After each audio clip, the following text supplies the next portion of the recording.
बोलना शुरू करूं? कर हाँ. Good afternoon, everybody.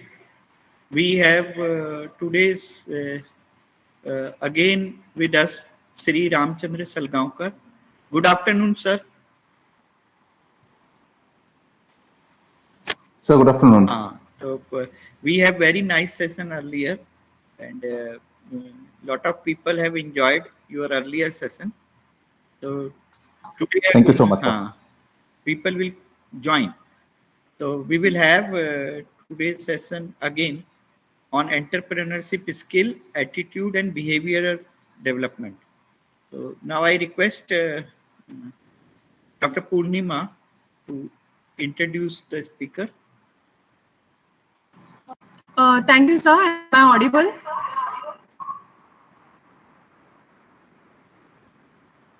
Yeah. So it's my privilege to introduce today's resource person, Sri Ramchandra Salgaonkar. He is the founder of Amaze Warriors Consulting and also a visiting faculty at IIT Goa. He has BE degree in mechanical engineering from Goa University, Goa. He passed out in 2005. He also holds a postgraduate diploma in management from Goa Institute of Management, Goa. And he completed his FDP from Indian Institute of Management, Kozhikode in 2019. His professional synopsis, if we talk about, he is having 16 years of experience in sales and marketing, business development, and strategic business advisory. His extensive experience in international business have also made him travel to 25 countries.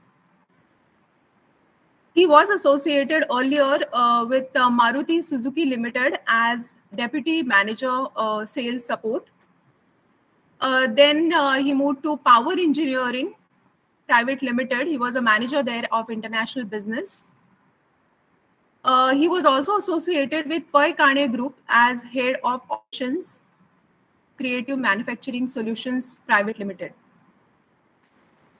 He has been associated with two major projects, that is Business Development Consultant in Tangentia, and currently the project that is going on is Goa Investment Promotion Board, Government of Goa. With this brief introduction, I would like to hand over the session to our today's resource person, Mr. Salgaonkar. Over to you, sir. Thank you. Okay, thank you so much, ma'am. I hope I am clearly audible. Am I audible clearly? So you're not audible. I'm not audible? Yeah, am I audible? Yeah. Okay. Yeah. Thank you so much, ma'am, for the introduction. And I'm really grateful that you mentioned about the 25 countries that I've been to, because traveling for me more than anything is passion. And I want to see more people in that particular space, means traveling to multiple countries. Today's session, I'll just start sharing my screen.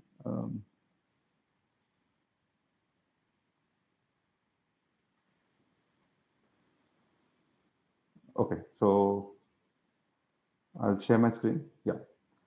Is the screen visible? Yeah, it is visible. Yeah. Okay. So today's topic is something which is very, very close to my heart. And why I say that, because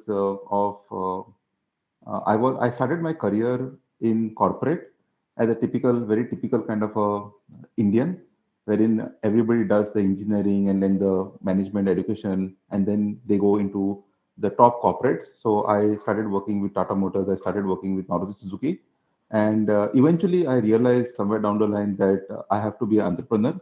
So I consider myself having full authority to speak on this particular subject of entrepreneurship.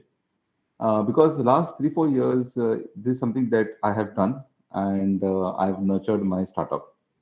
So let me share a few experiences of mine as we go along. But before that, anybody who can identify these three people? Anybody in the group? Okay, I'll give out the names. You can tell me what they do. Some of them is very obvious. So the names are Kalpana Saroj, Arunachalam, and Venkatesh Iyer. Okay, so going back, we have Kalpana Saroj, we have Venkatesh Iyer, and we have Arunachalam. Any idea who these people are? Anybody can take a wild guess at it? Okay, so these are the entrepreneurs. And why I chose these people is because of a very, very particular reason. Kalpana Saroj, the first picture and the last one, Arunachalam, not educated, no formal education, no financial backing, no structural assistance, nothing. And still they are entrepreneurs. Of course, Venkatesh Iyer, the person in the middle, he is educated and he was working in one of the investment banks. So what I'm trying to say is that as you can see, these people did not have a college pass out and then they said that, okay, fine, let me go into the business. No family history of business, nothing of that kind. Still, they went ahead and they actually became quite successful in what they are doing. So, if these people can do it at a particular stage of their life, and also what is important is they if these people can do it, then we have a very good chance to actually go ahead and do something or have our own startup as well. Because now we have, I'll be coming to this in my last slide, but now we have the entire framework, we have a lot of assistance, we have finance available, we are having the entire ecosystem wherein you can establish and do something and become an entrepreneur. So please, this is the initial kind of a talk that I gave, but the time is right to become entrepreneurs. Okay, I want you all to answer this question. This device was first invented by Minolta in 1983. 1995, it featured on a book 101 Useless Japanese Inventions.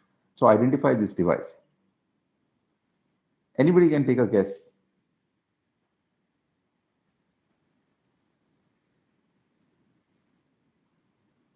Purnima ma'am, can you take a guess at this?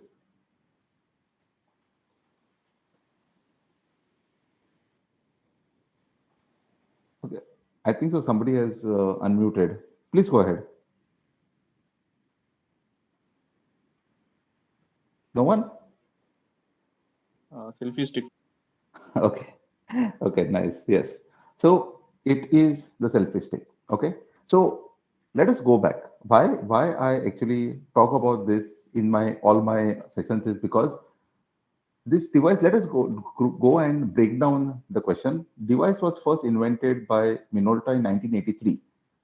1995, it features on a book of 101 useless Japanese inventions. So what I want to say is that when sometimes you're working on a business, you tend to think that it is useless or it is not. A lot of people around you tell you that it is not going to be successful. You have to just believe in the business. Of course, you have to have a structure and you have to have everything written down. You have to have a business plan, but you need to believe in what you do. And sometimes you're working on something which is absolutely futuristic. So this person in 1983 was working on something which was futuristic. Probably in 2010, the selfie stick became a huge craze. Of course, it was backed by the smartphone sales going up.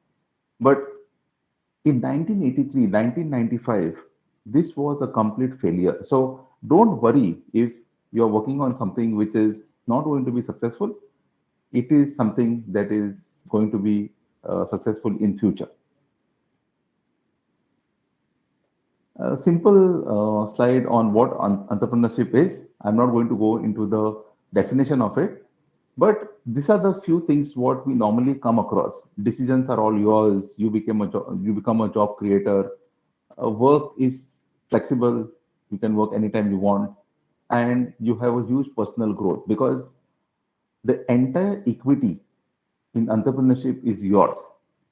Means if you work with somebody else, then probably You are identified, say somebody working for Infosys, that person has an identity of Infosys attached, or somebody is working for State Bank of India.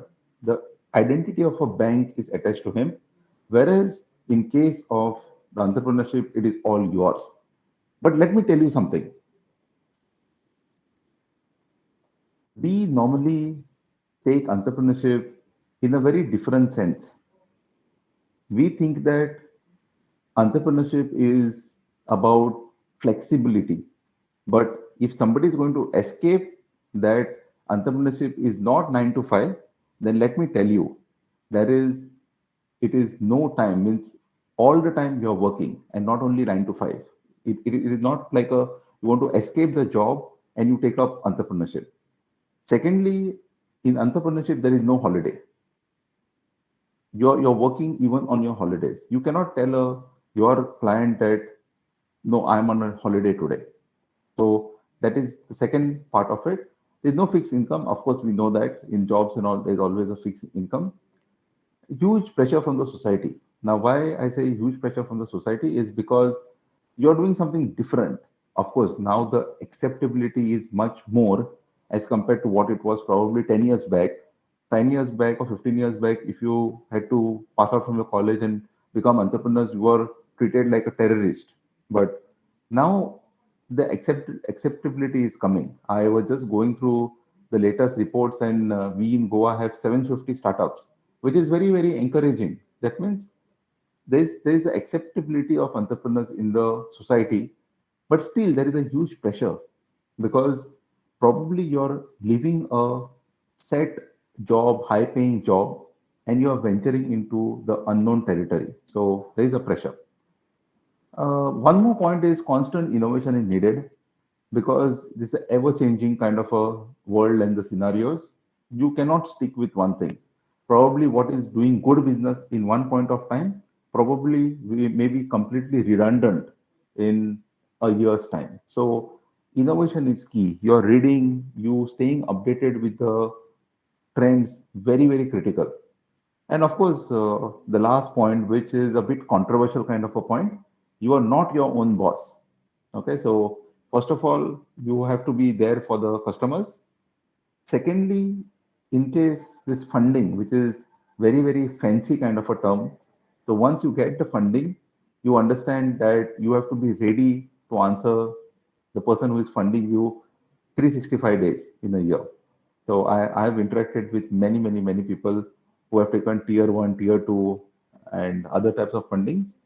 But they say entrepreneurship is you're your own boss. But if you take funding and of course your customers are there, you don't have to treat it in that particular way. You have to do your work very, very honestly. So I just touched upon these two aspects just for the broader clarification. I know the people listening must be knowing about all these things, but I said to myself that let me just speak and just touch upon this particular topic.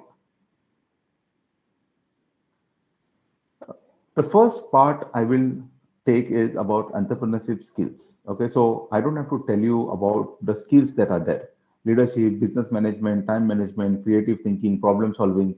And if I have to go for the skills, probably it will be endless over here, this particular list. But what I have done is I have taken a few examples and I'm going to probably showcase those examples into the skills that are needed by the entrepreneurs.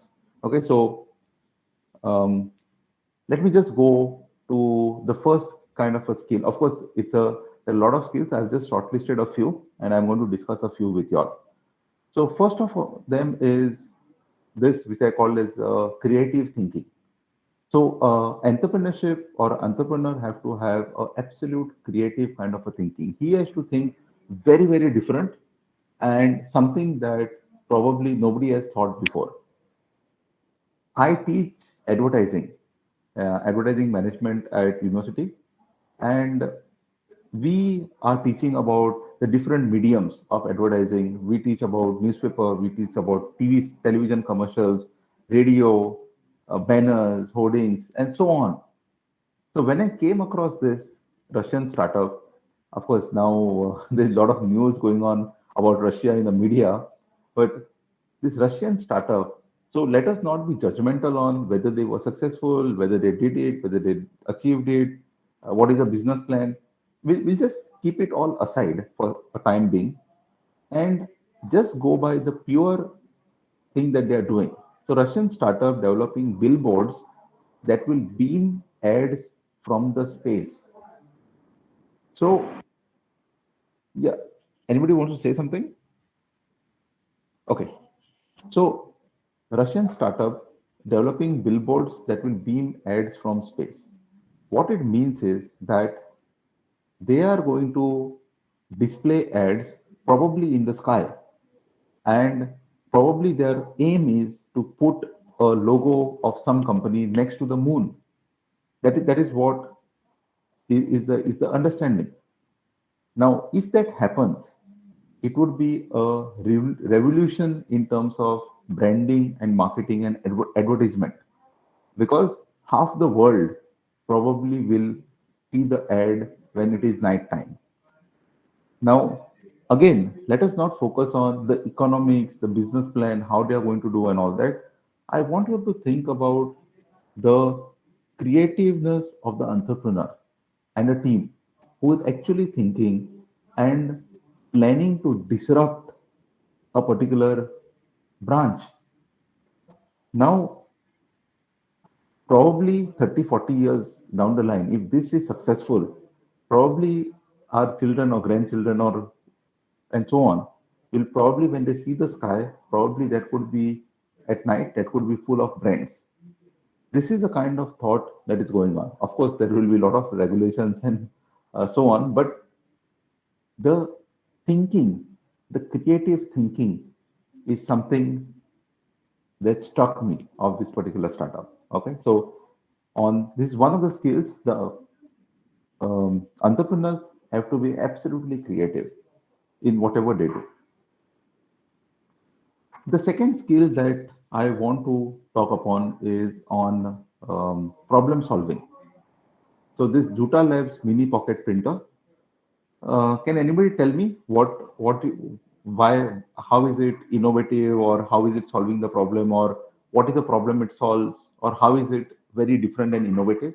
Any thoughts? Yes. Uh, does somebody want to say something? Let me just, because I cannot see you all.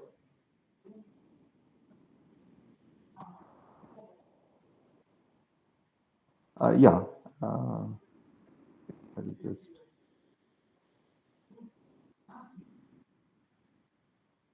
Okay.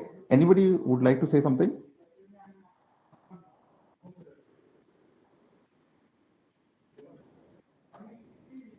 Are these all students or all faculties, or how is the group?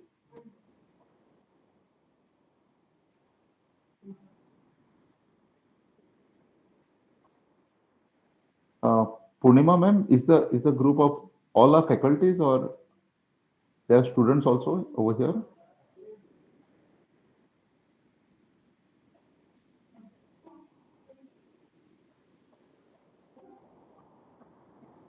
Um, Am I audible? All of it. Yeah, all yeah. faculties. So around 9 to 10 faculty members are there, and Okay. remaining are the students, Okay. Okay. Okay. including research scholars. Okay. Got it. Okay. So no problem. So problem solving skill from this, what what it actually means is that we know, of course, the answers that I've previously got is on different aspects, like it is lightweight. Of course, it is lightweight, it's portable, no cord attached, printing is fast, low cost, and lot of answers that I've got. But there is another aspect to this. The other aspect is that we, okay, somebody has given some answer. Let me just see before I proceed. Ah, okay. It is into 3D printing. Okay, okay. It's a simple, of course, it can be done into 3D as well, but this is a simple 2D printer. We traditionally know printing or probably photocopying. If you go to typical shop, it is done on a A4 size paper. Have we ever questioned why?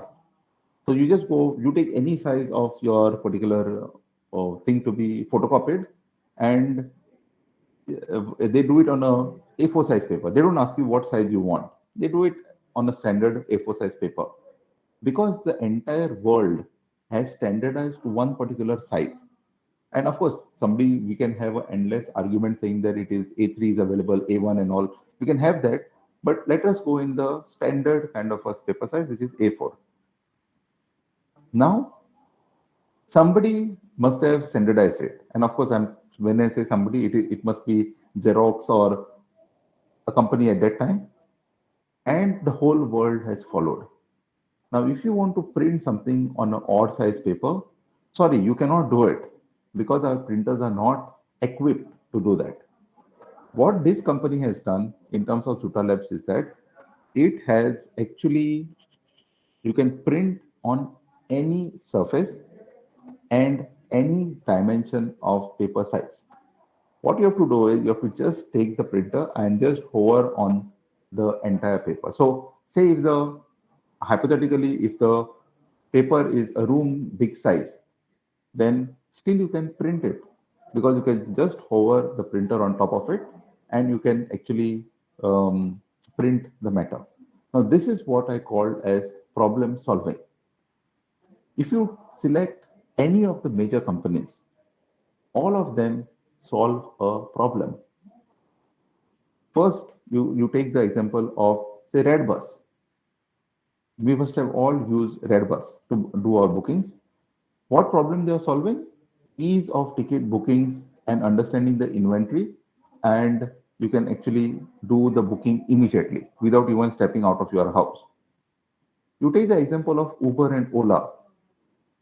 Cost effective, safe, and timely service, taxi service. That is the problem that Ola and Uber are solving.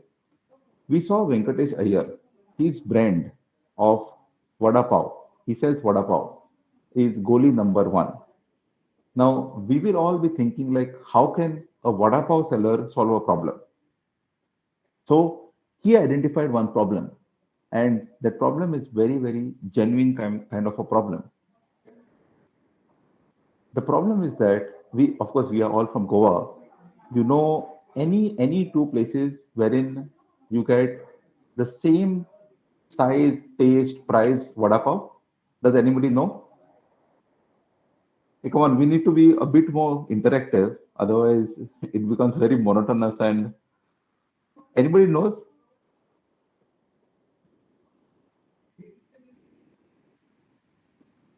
Yes, ma'am. Um, No, no, we okay, don't have. okay, Every outlet would be having serving a different type of vada pav. okay. Nice. Yeah, very true, right? Even if you go to Cafe Bosle, Panjim, Ponda, and Pororim, although they will claim, but there will be some kind of a difference. Is it possible to have the same taste of a particular item across multiple cities? Is it possible? Okay, I got some response. No, it's not possible. Okay, anybody else want to say something? Uh, some, okay, there's one more response. No. It is possible, isn't it, in terms of KFC or McDonald's, if you standardize the production? Okay, fantastic. Okay, absolutely right. You can have a replication of the taste. You take very nicely taken examples. KFC, McDonald's. You go to any store in India. McDonald's says that it's the same taste. Not only in India, you can go across the world, and with the variation, we let us give some kind of a benefit for 2 to 3% or 4% variance. It delivers on it. But no two vada pav sellers in a close vicinity have the same taste. For that matter, you take anything. You take the example of a classic tea. Each and every place will have, and tea, I'm taking the example because it is having such limited ingredients. What is it? Water, tea, sugar, milk, just four, and still the taste is very, very different. So what Goli Vada Pav understood is that there is this KFC and McDonald's and all who serve you a similar kind of the taste across the geography, and we have a classic Vada Pav, which is a very, very unique to each and every place. So that is a problem they identified and said that they are going to sell same taste Vada Pavs, same size, same quality, same price, everything same across multiple cities in India. At one point of time, they were doing it in around 300 different outlets across some 100 cities. And what they did very, very smartly is they adopted the McDonald's model, wherein it's a centralized kitchen, and from there the supply is sent to all the stores. It is not that you start doing it in the local places. Okay. And of course, if we can have an endless discussion on Goli number one as a management understanding of the subject, but problem solving, if you take any big startup and then you have the problems that are solved by them, very, very important skill that the entrepreneur should have. Leadership. Let me take an example of this particular skill in a slightly different context. Okay, so leadership is a very, very behavioral kind of a skill, but over here I've taken it in terms of the startup. Now, this is a classic startup which is there. Again, let us not be judgmental on their commercial successes. I'm taking these examples for the understanding of the particular skill. If somebody might come and tell me that, oh, so this is like no longer operational or they have made heavy losses and so on. So let's not be judgmental on their success and failure. But this particular startup, dogbazaar.org, and there are multiple tabs down in the orange color, if you can see: home, shop accessories, pet spa, pet hotel. So who can imagine this kind of a thing? Like how many? I've not come across any of it is in Goa. Okay, so maybe somebody can say there is one which is there. Fifth tab is dog ki shadi, and name your dog. So what they want to establish is they want to take a leadership position in a particular segment. Like nobody is thinking beyond maybe pedigree. When pedigree came into the market, nobody wanted to keep it. I know the main distributor of pedigree very, very well for South Goa. He said that no, sorry, I can't keep. Nobody will buy this, and we cannot have a business out of it. And then somehow the pedigree person convinces him. I'm talking about somewhere 10, 15 years down at the back. Now everybody will pounce on pedigree's supply chain. But at that time, nobody thought. But still, it went on, and now the case is that that is the mainstay business for that particular person, the supplier. Similarly, you can take leadership positions in the segments wherein which are not yet catered. So pet spa, we all know about the spa, the different spas that we have for or the beauty clinics which are there. But for pet, yes, that could be there's no clear-cut leader in the market. Similarly, pet hotel, we have all the other types of hotels, but pet hotels is something which we can look at, and so on. So again, a very, very important uh, skill that is needed. You look around and there are so many business verticals which lack leadership. So many business verticals. I was just going across construction materials, and I understood that except cement and steel, there is no leadership in the other construction materials. You take up stones, no brand. You take up bricks, you take up the blocks, you take up even the lightweight concrete blocks, no leadership at all. Of course, there are some steps here and there, but huge kind of vacuum that is there. And of course, you can take the leader's position in that. again, you need to have this particular skill.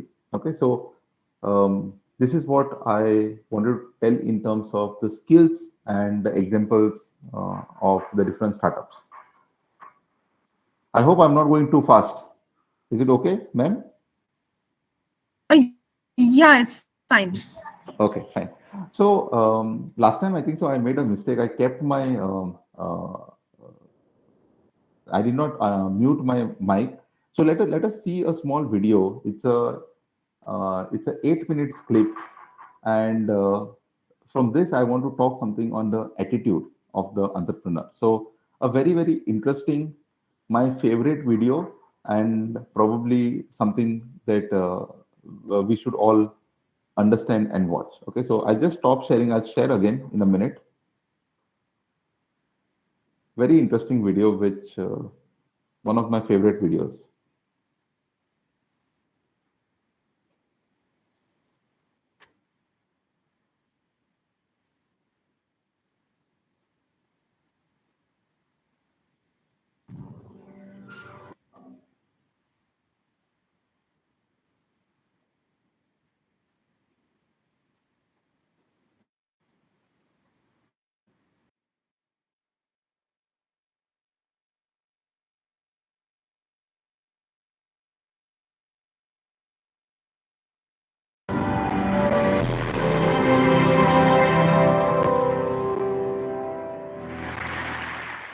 Flight. It's a subject that has inspired generations, certainly inspired me even from a small age. But what if you approach the challenge of flight from an entirely different angle? So what if you took the human mind and body, the human machines, human beings are amazing machines. What if we took that machine, which is just fantastic, and then augmented it with just the right amount of technology? It sounds crazy, but what happens if you then approach the challenge of human flight in that manner? So that's the story I'm going to share with you. This is my old training partner when I started this journey in London, doing a nice job, better than me, of demonstrating some of that human capability. Humans come out of the box with the most phenomenal balance and control system, between your ears. Standing on one leg is an awesome phenomenon, let alone running cross-country across an uneven surface, let's say. However, to fly, we do need a little bit of help. So we look no further than this technology, which is a microgas turbine, and that is shown sitting in this hugely over-engineered aluminium arm mount. We have a huge bias in this journey towards just getting the hell on with getting our hands dirty and safely failing most of the time, frankly, but that's how we made so much quick progress. We got outside with a mop bucket as a fuel tank, aluminium tube as the arm mount, and then played around with this gas turbine. That's putting out 22 kilos of thrust by itself. It was so compelling and so controllable, so benign from the point of view of actually not kind of ripping your arm off, not kind of thrashing around like a fire hose, that we then progressed, got ourselves a field, put the fuel tank in a backpack, and jumped around in that field. And even at this stage, even with just two, what I would call thrust vectors, so in other words, two devices blowing air, it actually was pretty stable, surprisingly so. And you'll see in this clip, you get some idea of the now 44 kilos of thrust. You get some idea of how powerful that is when you see me attempt to